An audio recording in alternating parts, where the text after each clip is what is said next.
Russian president Vladimir Putin യുക്രൈനിൽ ആണവായുധം പ്രയോഗിക്കാൻ തീരുമാനിക്കുന്നു.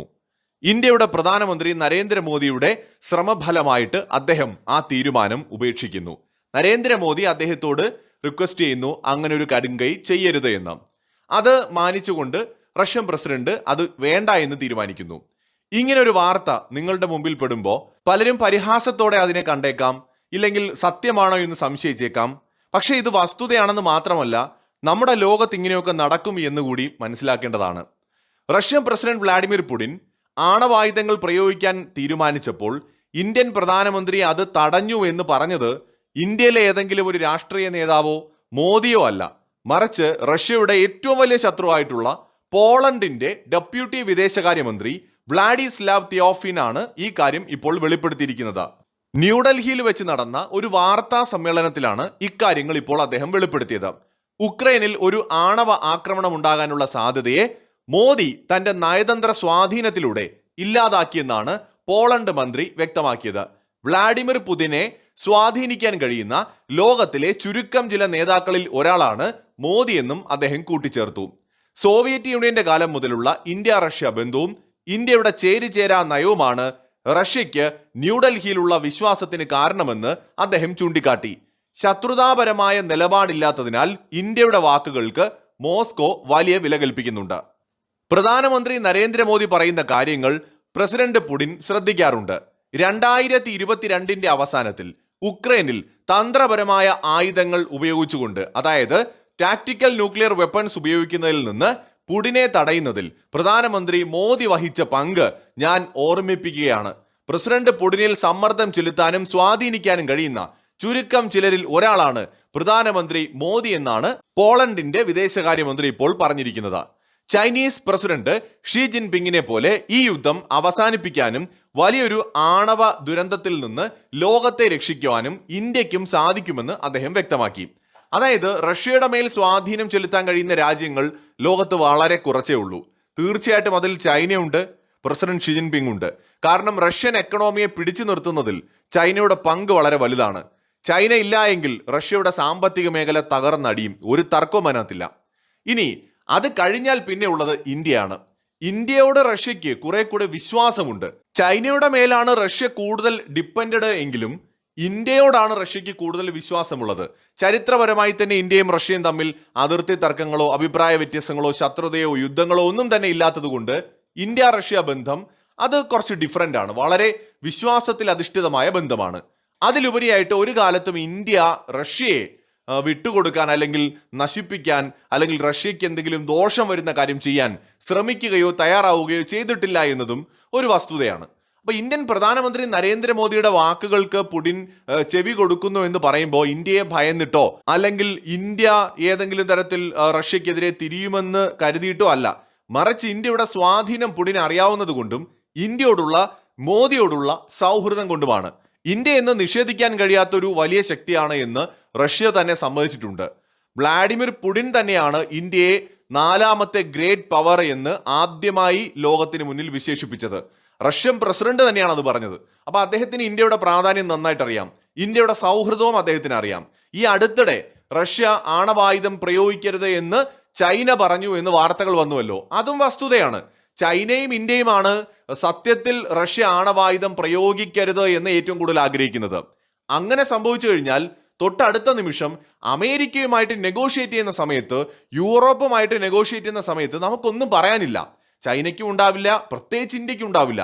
കാരണം ഈ നിമിഷം വരെ നമുക്ക് പറയാൻ കഴിയുന്നത് നമ്മളെ ചരിത്രപരമായി റഷ്യ സപ്പോർട്ട് ചെയ്തിട്ടുണ്ട്, 71 യുദ്ധത്തിൽ സഹായിച്ചിട്ടുണ്ട്, ഇന്ത്യ ഉപയോഗിക്കുന്നത് റഷ്യൻ ആയുധങ്ങളാണ്, ഹിസ്റ്റോറിക്കൽ റിലേഷനാണ്, സോവിയറ്റ് യൂണിയന്റെ കാലം തൊട്ടേ ഉള്ള ബന്ധമാണ്, അമേരിക്കയും യൂറോപ്യൻ രാജ്യങ്ങളും ഇന്ത്യക്കെതിരെ നിന്ന സമയത്തും റഷ്യ കൂടെ നിന്നിട്ടുണ്ട്, അങ്ങനെ ഒരു സുഹൃത്തിനെ നമുക്ക് ഒരിക്കലും കൈവിടാൻ പറ്റില്ല എന്നിങ്ങനെയുള്ള ഒരുപാട് ന്യായങ്ങൾ നമുക്ക് പറയാനുണ്ട്. എണ്ണ നമ്മുടെ എക്കണോമിയുടെ വളർച്ചയ്ക്ക് ആവശ്യമാണ്. 145 കോടി ജനങ്ങളുള്ള ഒരു വലിയ രാജ്യത്തിന് റഷ്യൻ എണ്ണയും കൂടെ വാങ്ങാതെ നിവർത്തിയില്ല, നിങ്ങൾ എന്ത് പറഞ്ഞാലും ഞങ്ങളുടെ ആവശ്യമാണത് എന്നൊക്കെ പറഞ്ഞിട്ട് നമുക്ക് യൂറോപ്പിനെയും അമേരിക്കയും കൺവിൻസ് ചെയ്യാൻ കഴിയുന്നത് അങ്ങനെയാണ്. യൂറോപ്പിനെ അമേരിക്കയെ നമ്മൾ എന്തിന് കൺവിൻസ് ചെയ്യണം? അത് നമ്മുടെ സുഹൃത്തുക്കളാണ്, അവര് നമ്മളോട് പിണങ്ങാൻ പാടില്ല.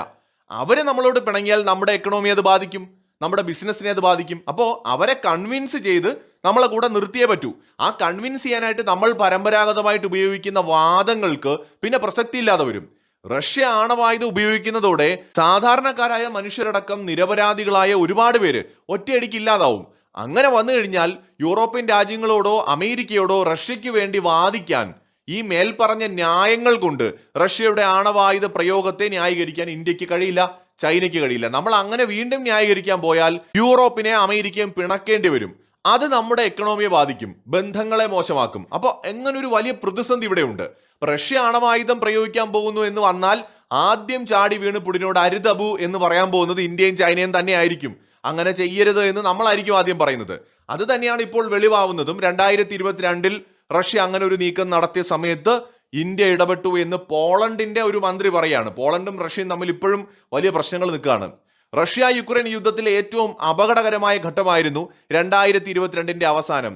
ഖാർക്കീവ്, ഖേർസൺ എന്നീ പ്രദേശങ്ങൾ ഉക്രൈൻ സൈന്യം തിരിച്ചു പിടിച്ചതോടെ യുദ്ധത്തിൽ നേരിട്ട തിരിച്ചടി മറികടക്കാൻ റഷ്യ ചെറിയ തോതിലുള്ള ആണവായുധങ്ങൾ പ്രയോഗിച്ചേക്കുമെന്ന് പാശ്ചാത്യ ഇന്റലിജൻസ് ഏജൻസികൾ മുന്നറിയിപ്പ് നൽകിയിരുന്നു. SCO ഉച്ചകോടിയിലെ ഇടപെടൽ അതിൽ നിർണായകമായിരുന്നു. 2022 സെപ്റ്റംബറിൽ ഉസ്ബെക്കിസ്ഥാനിൽ നടന്ന ഷാങ്ഹായ് കോപ്പറേഷൻ ഓർഗനൈസേഷന്റെ ഉച്ചകോടിക്കിടെ പുടിനോട് നേരിട്ട് ഇക്കാര്യങ്ങൾ മോദി സംസാരിക്കുകയുണ്ടായി. ഇന്ത്യയും ചൈനയും നടത്തിയ ശക്തമായ അണിയറ നയതന്ത്ര ഇടപെടലുകളാണ് ആണവാക്രമണം നടത്താൻ റഷ്യയെ പ്രേരിപ്പിക്കാതിരുന്ന ഒരു ഘടകം. ലോകരാജ്യങ്ങളുടെ പിന്തുണ അങ്ങനെ ഉണ്ടായിക്കഴിഞ്ഞാൽ റഷ്യക്ക് പൂർണ്ണമായി നഷ്ടപ്പെടും എന്ന മുന്നറിയിപ്പ് മോസ്കോയ്ക്ക് നൽകിയത് ഇന്ത്യയും ചൈനയുമാണ്. ഇവിടെ മറ്റൊരു കാര്യം കൂടി വ്യക്തമാവുകയാണ്. റഷ്യയുമായിട്ടുള്ള ഇന്ത്യയുടെ വ്യാപാര നയതന്ത്ര ബന്ധങ്ങളെയും റഷ്യൻ ക്രൂഡ് ഓയിൽ വാങ്ങുന്നതിനെയും മുൻപ് വിമർശിച്ചിരുന്ന പാശ്ചാത്യ രാജ്യങ്ങൾ ഇപ്പോൾ ഇന്ത്യയുടെ നിലപാടിന്റെ പ്രാധാന്യം തിരിച്ചറിയുകയാണ്. അതായത് പോളണ്ടിന്റെ ഈ പ്രസ്താവന നമുക്ക് കൃത്യമായും അതാണ് നൽകുന്ന സന്ദേശം.